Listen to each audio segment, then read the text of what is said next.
Meus irmãos, abra sua Bíblia no Salmo 23 novamente. Salmo que nós lemos no início. É sobre ele que nós vamos meditar nessa noite. Talvez você esteja se perguntando, Guilherme, mas e Eclesiastes? Nós vamos revisar um pouco. Eu sei que nossa congregação não está acostumada com domingos com o mesmo livro por muito tempo, né? Então, Deus tocou no meu coração de fazermos uma pausa e iniciarmos uma outra série. Então, nós vamos, aos domingos, ter duas séries acontecendo ao mesmo tempo. Vamos ter Eclesiastes, que eu pausei agora, mas nós vamos iniciar uma outra série agora, do nosso Deus como nosso pastor. Nós vamos olhar os textos desde o Antigo Testamento até Apocalipse, onde o nosso Deus é apresentado como nosso pastor. Então, hoje nós vamos falar do texto clássico, né? De Deus como nosso pastor. O Senhor é meu pastor, nada me faltará. Ele me faz repousar em pastos verdejantes, leva-me para junto das águas de descanso, refrigera minha alma, guia-me pelas veredas da justiça, por amor do seu nome. Ainda que eu ande pelo vale da sombra da morte, não temerei mal nenhum, porque estás comigo. O teu bordão e o teu cajado me consolam. Preparas-me uma mesa na presença dos meus adversários. Unges a minha cabeça com óleo, o meu cálice transborda. Bondade e misericórdia certamente me seguirão todos os dias da minha vida, e habitarei na casa do Senhor para todo sempre.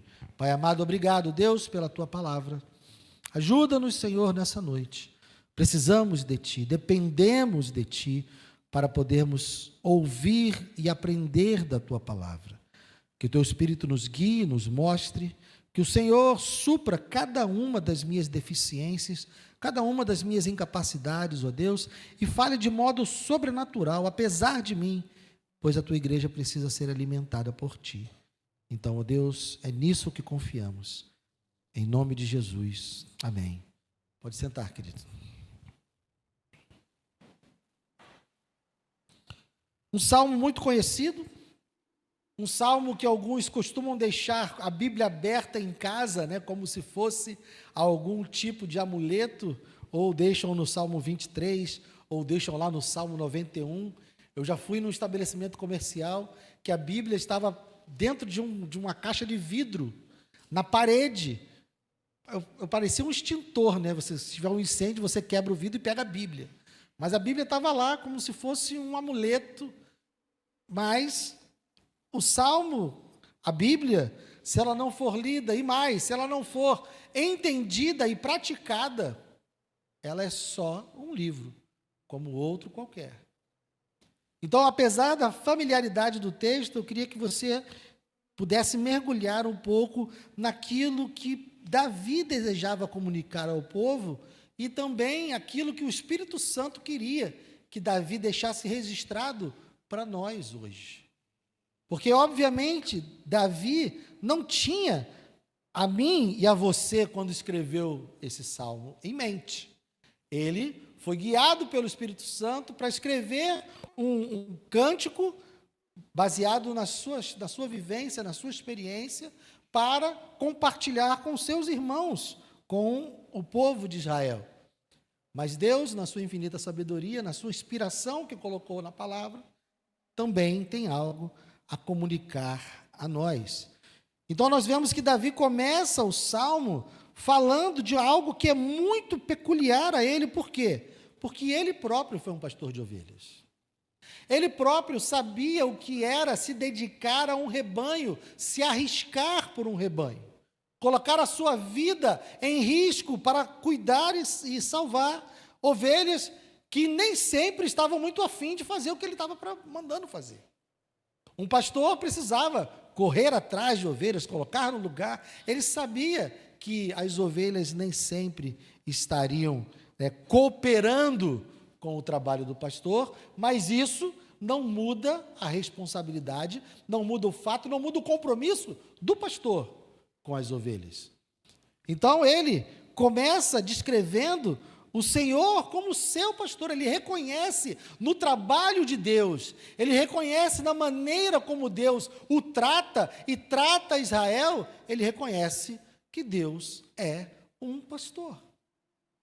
Porque da mesma forma que as ovelhas também não queriam muito fazer aquilo que não queriam colaborar com o trabalho do pastor, tanto ele, pessoalmente, em vários momentos também, não cooperou com o trabalho de Deus, com os seus pecados, com as suas ideias, e também o povo, sobre o qual ele governou, sobre o qual ele reinou, também não cooperavam. Então ele entendia muito bem essa relação. Mas, ainda assim, sem a cooperação das ovelhas, ele entende que Deus era aquele que supria cada uma das suas necessidades. Então ele começa com essa afirmação: o Senhor é o meu pastor, então por isso, por ele ser o meu pastor, nada vai me faltar.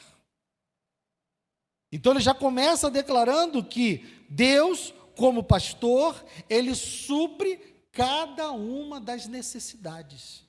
Supriu as necessidades de Davi, supriu as necessidades de Israel.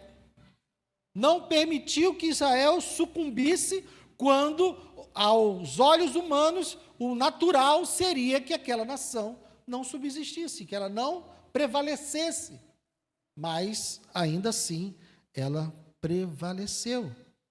Então, o pastor, o Senhor como pastor, é aquele que supre cada uma das necessidades.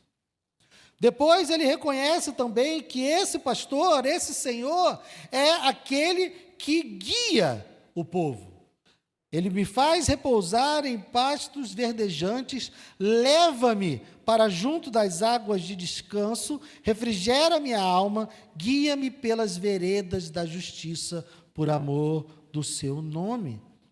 Davi está aqui descrevendo descanso, provisão, restauração, dadas pelo pastor. Porque para nós isso pode parecer algo distante, mas os perigos, os riscos, para eles era algo iminente. Eles viviam num lugar onde estavam cercados de inimigos, não apenas inimigos naturais, como animais selvagens, mas também por inimigos de fato, outras nações que queriam conquistar território e apresentar prevalência sobre eles. Então, ao se sentirem guiados por Deus, eles entendiam que Deus não era um tirano ou alguém que simplesmente usurpava de um domínio sobre eles. Não. Deus era alguém que os estava guiando para chegar num destino bom. Lembre-se deles antes de ocuparem a terra prometida, né? Pense na ideia deles estando sendo guiados para uma terra que mana leite e mel, para um lugar para si. Eles eram uma nação que se formou no seio de outra nação. Porque, pensem, eles entraram no Egito como uma família apenas. E se formaram como nação no seio, no interior de uma outra nação. Eles não tinham uma terra. Tanto que depois de um tempo foram escravizados dentro do próprio Egito. Então aquela nação que nunca se percebeu como proprietária de um território, eles eram uma nação que ao sair do Egito estavam procurando um lugar. Então Deus os está guiando para esse lugar, guiando com segurança. Então Deus não era um tirano distante, mas era sim um pastor presente, conduzindo aquele povo, conduzindo aquela nação para poder levá-los para a terra prometida, levá-los para um lugar de descanso, colocar eles junto às águas de descanso, dar a eles pastos verdejantes. Tudo isso nos remete ao próprio Éden. Porque Deus, quando criou a humanidade, Ele colocou a humanidade aonde? Num jardim. num lugar onde havia provisão, num lugar onde havia proteção. Deus, quando criou a humanidade, então, a sua intenção, a intenção de Deus desde o início, é cuidar do ser humano, por isso, coloca ele num jardim. Por conta da desobediência dos nossos primeiros pais, eles são expulsos do jardim, mas Deus, no seu plano redentivo, ele se volta agora para a nação de Israel e traz para eles novamente a indicação de que quer cuidar deles e guiá-los de volta para o jardim. Deus está dizendo: eu estou reconduzindo vocês para o lugar de descanso, para o novo Éden, para um novo lugar de provisão, um novo lugar de descanso. Então Davi apresenta Deus como aquele que supre as necessidades e apresenta Deus como um guia que os está conduzindo e continuava conduzindo a vida da nação mesmo após eles chegarem na terra prometida. Depois, Davi vai mostrar que ele é um pastor que protege, verso 4. Ainda que eu ande pelo vale da sombra da morte, não temerei mal nenhum, porque tu estás comigo, o teu bordão e o teu cajado me consolam. O vale da sombra da morte não é apenas uma figura poética, pode ser para nós. O vale da sombra da morte, para nós, talvez, seja algo distante, uma figura que a gente tenta imaginar o que seria. Mas eles sabiam exatamente o que era o vale da sombra da morte. Eles andavam por lugares onde poderiam ser cercados por inimigos, onde poderiam ser atacados por animais. Eles sabiam o que era viver sob a espreita dos inimigos. O Rio de Janeiro está quase assim, né? A gente sai meio que sem saber. Parece que a gente está vivendo no vale da sombra da morte, né? Eu procuro não pensar muito nisso, eu confio no pastor. E saio sem medo. Porque se a gente pensar muito, a gente não quer nem sair de casa, né? Mas saiba que o pastor que cuidava deles também cuida de nós. Mas nós vamos chegar em nós. Mas primeiro, pensem que Davi está dizendo para o seu povo, para aqueles que estão, os seus ouvintes, os seus companheiros, os seus compatriotas, ele está dizendo: olha, Deus nos protege, mesmo no meio das dores. Ele aqui já deixa claro: olha, o vale da sombra da morte é um lugar onde nós vamos passar. Nós vamos enfrentar dificuldades, nós vamos enfrentar oposições, mas nós nunca estaremos sozinhos. Então, na própria ideia de Deus como pastor, Davi aqui no Salmo já nos dá a certeza de que nós andaremos por vales de sombra de morte.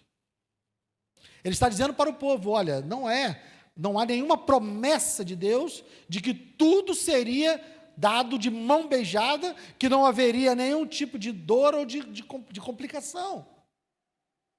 A promessa de Deus é de que Ele estaria com eles. Então eles não temem, não é porque não vão passar pelo vale da sombra da morte. Eles não temem, apesar do vale, porque eles sabem que Deus estará com eles.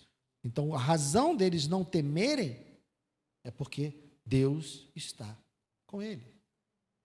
E Davi experimentou isso, experimentou perigos na sua vida pessoal, experimentou batalhas, experimentou momentos onde ele viu a mão de Deus protegê-lo. Israel também experimentou na sua história momentos em que Deus os resgatou, os protegeu. Então Deus se prova como aquele que guia e se prova como aquele que protege.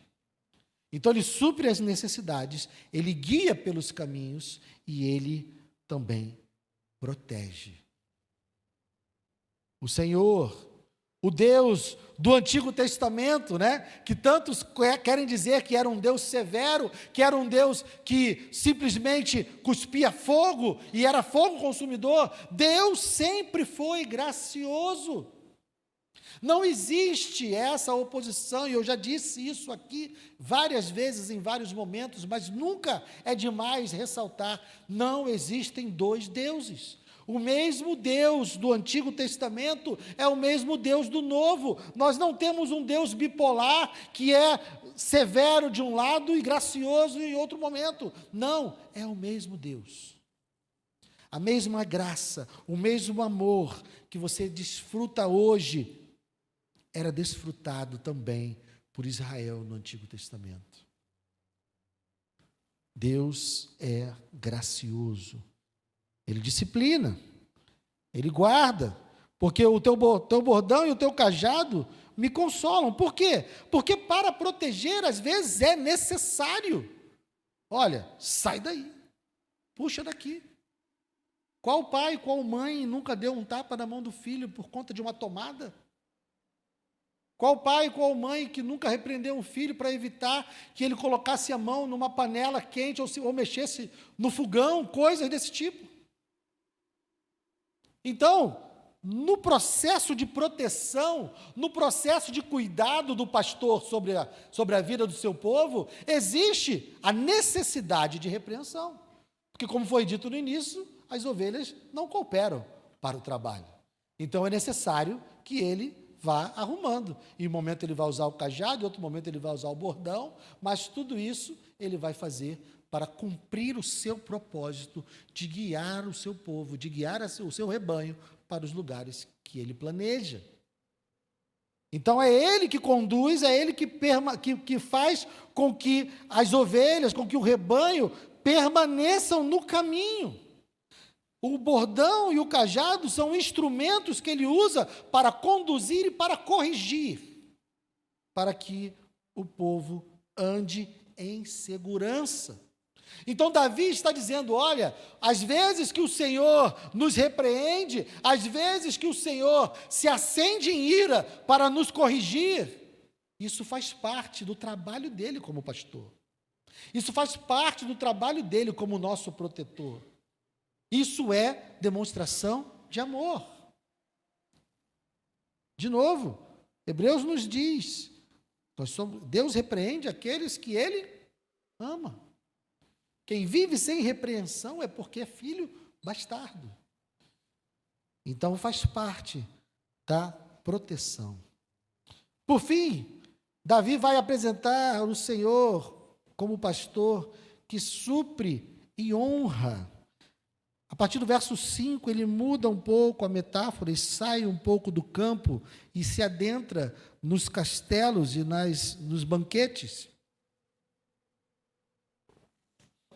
Preparas-me uma mesa na presença dos meus adversários, unges a minha cabeça com óleo, o meu cálice transborda.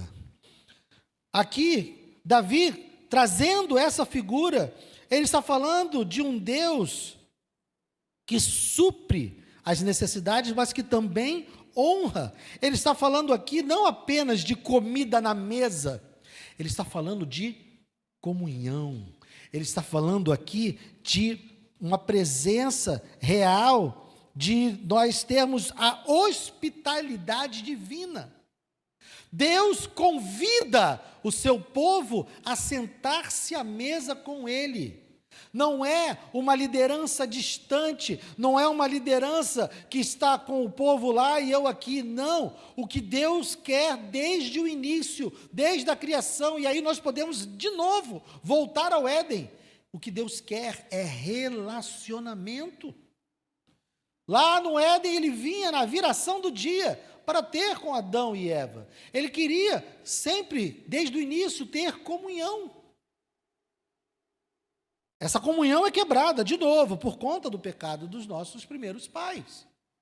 Mas o que Deus está fazendo quando chama Abraão e quando constitui o povo de Israel é iniciar o seu plano de restaurar essa comunhão. É colocar em movimento o seu plano para que, novamente, ele tenha um relacionamento. Então, o trabalho que Deus exerce como pastor é um trabalho que também visa ter comunhão com o rebanho. Não é apenas uma tarefa, não é apenas algo que ele tem que realizar. Porque a primeira pista já estava aqui, né? no verso 3. Por que ele faz as coisas? Né? Por que ele me faz repousar em pastos verdejantes? Por que ele nos leva para junto das águas de descanso? Por que ele refrigera a alma? Por que ele guia pelas veredas de justiça? Por quê? Por amor do seu nome. Por amor do seu nome. Ele está cumprindo as promessas que ele fez. Promessas que ele não precisava ter feito. Ele fez promessas desde o Éden também. Lá no Éden, quando ele traz, então, os decretos punitivos sobre Adão, Eva e a serpente, quando ele declara sobre a serpente: colocarei inimizade entre ti e a mulher, entre a sua descendência e o descendente dela, você lhe ferirá o calcanhar, mas ele lhe esmagará a cabeça. Gênesis 3,15 é chamado de proto-evangelho, onde Deus já dá o primeiro sinal do que ele vai fazer para solucionar o problema do pecado. E todo o desenrolar das Escrituras, de lá até os Evangelhos, é justamente Deus colocando esse plano em execução, trazendo mais clareza, revelando mais a respeito desse plano. Então, conforme nós vamos lendo as Escrituras, e se você se dedica a uma leitura regular das Escrituras, saiba que o que você está testemunhando a partir de Gênesis 3,15 é justamente o que Deus está fazendo, o que Ele prometeu fazer ali em Gênesis 3,15. Ele está detalhando, Ele está esmiuçando, Ele está desenrolando diante dos nossos olhos aquele plano que foi declarado em apenas um versículo, mas naquele versículo está a motivação de todos os textos, de toda a história que ele conduz a partir dali. Então Deus, Ele está nos chamando de novo para ter comunhão com Ele. É como se Deus dissesse para nós: olha, eu te recebo como convidado de honra. Os seus inimigos estão apenas contemplando. O pecado, a morte, o juízo e o diabo estão apenas contemplando você assentar-se na mesa comigo. Deus está nos chamando para estarmos com Ele e vivermos em comunhão com Ele. A unção com óleo significa alegria, saúde, significa consagração. É a grande esperança. E ele aqui declara uma esperança que fica por conta desse cuidado de Deus. Verso 6: bondade e misericórdia certamente me seguirão todos os dias da minha vida e habitarei na casa do Senhor para todo sempre. Davi está aqui dizendo que por conta dessa comunhão que Deus propõe, por conta dessa hospitalidade divina, pelo fato de Deus, diante de todos os inimigos, colocá-lo à mesa com Ele, Ele diz que tem certeza que a bondade e a misericórdia de Deus vão segui-lo. A bondade e a misericórdia certamente me seguirão todos os dias. Por quê? Por conta da fidelidade do pastor, por conta do cuidado do pastor, por conta da proteção do pastor, por conta da provisão do pastor. Ele pode ter certeza que bondade e misericórdia vão segui-lo todos os dias da sua vida. E tem no seu coração a expectativa de habitar na casa do Senhor para todo sempre. É isso que Davi está querendo comunicar para Israel quando completa esse cântico, quando apresenta esse cântico. Mas nós vimos no início, eu falei no início, que ele foi inspirado pelo Espírito Santo. E embora Davi não tivesse a nossa audiência na sua mente, quando escreveu o Salmo, o Espírito Santo tinha. Davi escreveu isso para mostrar aos seus compatriotas e aos seus irmãos a bondade de Deus, mas o Espírito Santo escreveu isso para que nós pudéssemos também ter algo a enxergar.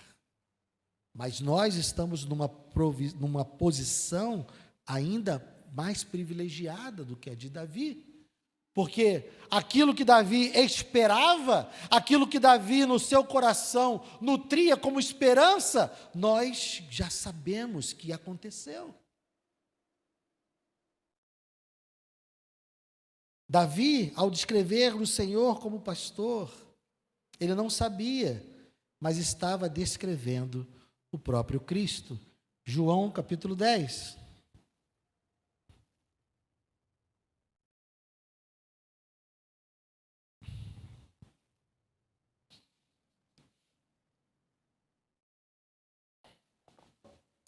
Verso 11.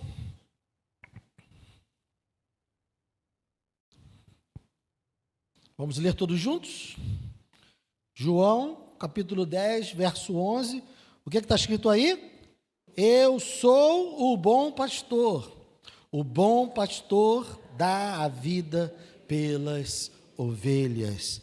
O pastor que Davi descreveu de maneira genérica, o pastor que Davi descreveu como sendo o Senhor, aquele Deus que todos conheciam, mas ninguém o havia visto. Esse pastor agora ganha nome, sobrenome, rosto, carne, coração. Ele anda no meio do seu povo. O pastor veio, Jesus se apresenta como esse pastor que Davi descreve no Salmo 23. Jesus é aquele que está não apenas guiando o rebanho pelo vale da sombra da morte. Jesus é aquele que passa pela morte por causa do seu rebanho. Ele vai além, é uma progressão. Davi experimentou o vale da sombra da morte e foi guardado da morte. Jesus passou pela morte, sofreu a morte para poder nos dar a vida.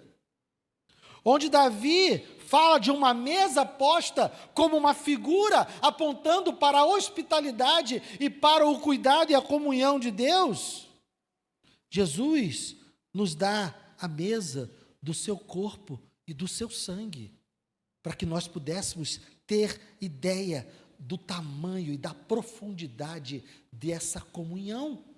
Porque a comunhão a qual Ele nos chama é uma comunhão que passa pelo seu corpo e pelo seu sangue. A mesa que nós nos assentamos não é apenas uma mesa com boa comida. A mesa da qual nos assentamos é a mesa que nos lembra da aliança que foi firmada no sangue dele. Essa é a figura que Davi não tinha clareza quando escreveu. Ele usa uma figura que lhe é peculiar, mas que aponta para algo que é muito mais profundo e nós podemos desfrutar. A mesa é um sinal da nossa aliança com Deus, uma aliança que é mais profunda, uma aliança que é mais perfeita do que a aliança que havia sido estabelecida com Israel. Quando Davi declara, nada me faltará, ele está apontando para Cristo, porque Cristo é a plenitude de tudo o que nós precisamos. Jesus é o pão da vida, Jesus é a água viva, é a provisão que jamais se esgota. Em Cristo, todas as fontes são eternas. Por isso ele diz, nada me faltará. Nós podemos olhar para o Salmo 23 e entender que aquele pastor tem um rosto, tem voz, tem um coração. Ele é o cumprimento perfeito da promessa que Davi nem sabia que tinha feito. Jesus é o nosso pastor. Mas, meus irmãos, de maneira surpreendente, não acaba aí. De maneira surpreendente, não termina aí. Por quê? Porque nós ainda temos um caminho pela frente. Esse pastor que conduziu Israel, que conduziu Davi, que conduziu Israel, esse pastor que ganhou um rosto, que ganhou uma voz e ganhou um coração humano, esse pastor está guiando a mim e a você hoje para um outro lugar, onde também é lugar de descanso. Ele também está guiando a mim e a você em veredas de justiça para chegarmos em pastos verdejantes. Não se consumou apenas lá. quando Jesus veio e pagou o preço do nosso pecado na cruz. Também o Salmo 23 está apontando para além do Cristo encarnado. O Salmo 23 está apontando para o Cristo glorificado, para o Cordeiro que está no meio do trono. Vamos para Apocalipse 7.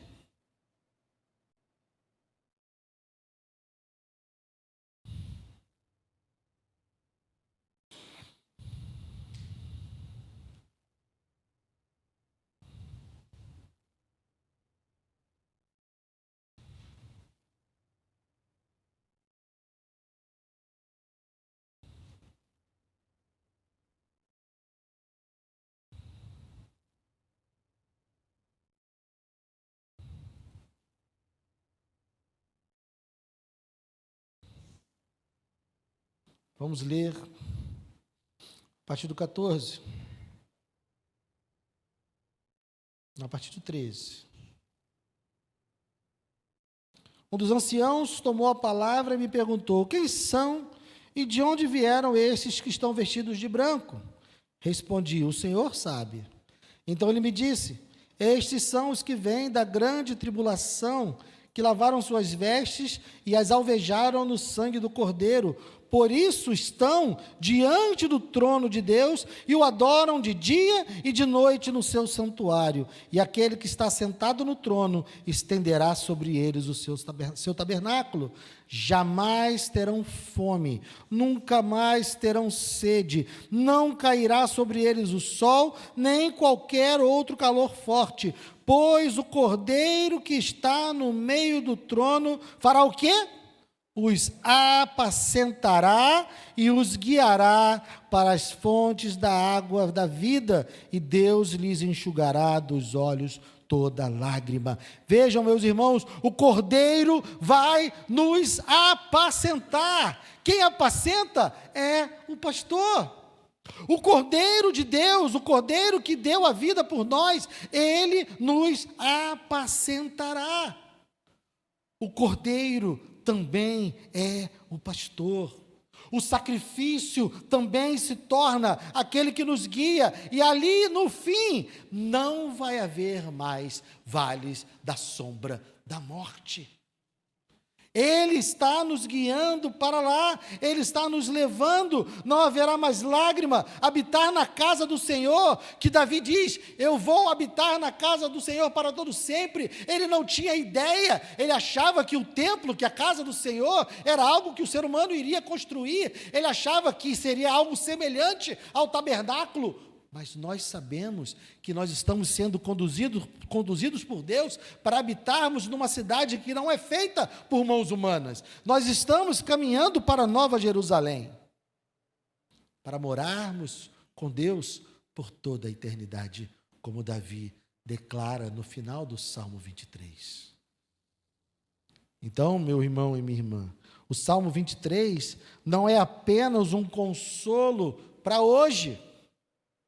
Deus está guiando a nossa vida? Sim. Está cuidando de nós? Sim. Está nos dando provisão? Sim. Está nos protegendo, guiando de todos os males? Sim. Mas Ele está nos conduzindo para a Nova Jerusalém, onde todos os males cessarão. E não haverá mais vale da sombra da morte. Então, olhar para o Salmo 23 é uma antecipação do futuro. Nós podemos descansar, sabendo que o pastor que cuidou de Davi, que o pastor que cuidou de Israel, que o pastor que veio e assumiu a forma humana e cuidou dos nossos pecados e venceu os nossos inimigos, ele continua nos conduzindo com o seu bordão e com o seu cajado, e o nosso destino não é essa terra, o nosso destino não são as bênçãos desse mundo, o nosso destino é a Nova Jerusalém, onde nós não teremos mais nenhuma dor, nenhum sofrimento e nenhuma lágrima. Quais são as aplicações disso para nós hoje? Primeiro, para você que já está em Cristo, o Salmo te convida a confiar diariamente no cuidado de Deus. Talvez você esteja hoje no vale da sombra da morte. Talvez você esteja vivendo uma situação onde o medo é real, onde os perigos são reais. E ninguém está aqui para dizer que não há perigos nesse mundo. Ninguém está aqui para dizer que não há coisas que tiram o nosso sossego nesse mundo, que nos trazem angústias, preocupações. Existem. Mas da mesma forma que Davi dizia que não temeria mal algum, ainda que andasse pelo vale da sombra da morte, eu e você também podemos dizer que não precisamos temer nada, porque o pastor está conosco. O pastor, ele não terceiriza cuidado, ele está presente, ele mesmo guia, ele mesmo disciplina, ele mesmo prepara a mesa. É ele. A sua identidade nele está segura. Você pertence ao grande pastor. Você é uma ovelha conhecida. Ele sabe o seu nome. Ele sabe a sua história. Ele conhece as suas dores. Ele conhece as suas fraquezas. Ele sabe tudo sobre você. E não te abandona. Às vezes nós queremos nos abandonar, quando nós olhamos muito para nós mesmos. Às vezes nós queremos nos abandonar, mas Ele não nos abandona. Ele conhece o nosso coração com cada uma das nossas falhas, com cada uma das nossas maldades, com cada uma das nossas mazelas, e Ele ainda assim cuida de nós. Ele está nos conduzindo. Então saiba, meu irmão e minha irmã que está em Cristo, a sua esperança não está neste mundo, o seu destino já está selado, a sua casa já está preparada, a sua morada já está garantida, não pelos seus méritos, não por nada que você faça, está garantida por conta da cruz, porque o pastor passou pela cruz.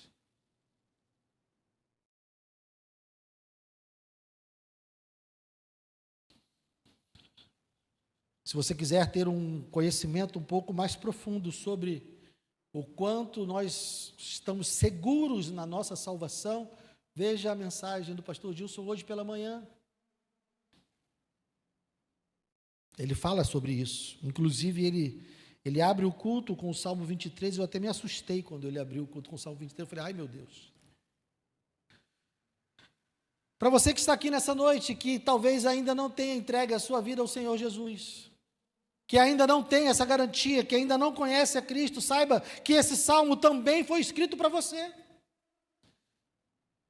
Porque sem o pastor, a vida é exatamente isso. É o vale da sombra da morte, só que sozinho. A vida nesse mundo é perigosa. A vida nesse mundo é hostil. Se você não tem o grande pastor sobre a sua vida, você está tentando preparar mesas, só que essas mesas nunca satisfazem você. Não importa o quanto você coloque, não importa o quantas coisas você acumule, nada disso satisfaz você, não tem o poder de satisfazer você. Você está habitando em casas temporárias, porque nenhuma delas é eterna, e nenhuma delas vai te dar o descanso da alma. Mas o bom pastor que Davi descreve está buscando as ovelhas que estão perdidas. Está buscando as ovelhas que estão fora do rebanho hoje, para poder colocá-las no rebanho e dar a elas o mesmo destino. E não é um pastor que está apenas disposto a dar a vida, é o pastor que já deu a vida por você. Ele já se entregou como sacrifício para que você esteja seguro. Basta você reconhecê-lo como seu Salvador, basta você se arrepender dos seus pecados hoje, porque Ele deu a vida dele em troca da sua. Você pode hoje ouvir a voz desse pastor chamar o seu nome. Responda a ele, Renda-se a Ele e você vai receber dele tudo o que você precisa, toda a provisão, o seu cuidado, e você vai ser guiado por Ele. Então, meus irmãos, o Salmo 23 nos ensina que somente no Senhor Pastor nós encontramos o guia para o presente, a provisão para a vida e a esperança da eternidade.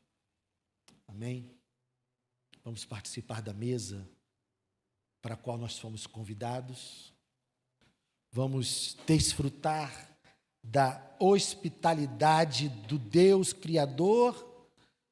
É isso que Ele está chamando. Se você faz parte do povo de Deus, se você faz parte da aliança com o Senhor, participe da mesa. Examine-se, mas participe. Não se prive, porque ao participarmos da mesa, nós estamos declarando que nós confiamos nessa aliança, que nós confiamos no nosso pastor. Então, não deixe passar. Se você não faz parte da aliança, se você ainda não passou pelas águas do batismo, então deixe passar. Se você não tem total compreensão do que é participar da mesa, deixe passar. E se você quiser conversar sobre isso ao final do culto, venha conversar comigo. Estarei à sua disposição. Mas esse momento é o momento da família, é o momento dos filhos, é o momento dos que estão aliançados com Deus. Senhor, muito obrigado. Ó Deus, obrigado por esse pão que simboliza o corpo do teu filho, por esse suco de uva, ó Deus, que aponta para o sangue da nova aliança. Obrigado, Deus, pela mesa a qual o Senhor nos convida, a mesa que o Senhor nos preparou. Obrigado.